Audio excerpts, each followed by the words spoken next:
Okay, so if you were listening to our agenda video, you know that our homework was to look at all of these non-perfect squares. So the first thing I want to do is I want to make sure that I have my number line in front of me.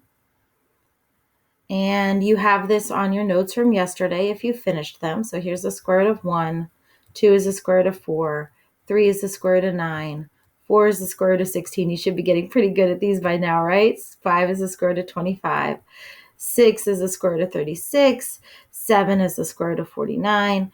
8 is the square root of 64. And 9 is the square root of 81. 10 is the square root of 100. And since I have a number that's bigger than that, I'm going to keep going.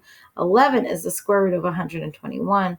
12 is the square root of 144. Now I think I've encompassed every number on my problem here for homework. All right, so if I'm looking for the square root of 30, here's the square root of 30. Say 1, 4, 9, 16, 25, 36. Okay, 30 is more than 25 and it's less than 36. Therefore, the square root of 30 would be somewhere, I don't know exactly where, but somewhere between 5 and 6. So 5 is less than the square root of 30.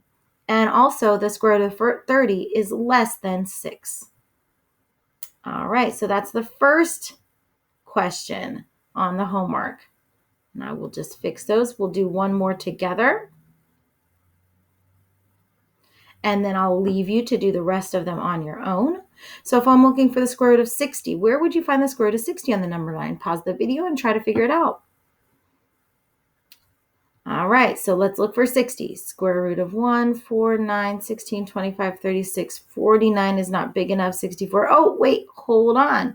The square root of 60 would be somewhere in this area. It'd be a little more than square root of 49, closer to the square root of 64. So it's somewhere in the upper 7 point whatever. Let's see, 7 and 7/10, 7 and 8/10 in there somewhere. But it's definitely more than 7. So 7 is less than the square root of 60. And also the square root of 60 is less than 8. So it's somewhere between 7 and 8. This is called a compound inequality statement.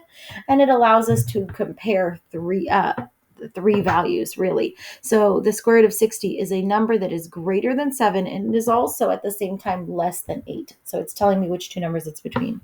The rest of these will be yours for homework. All right. Good luck with those. If you have any questions, let me know.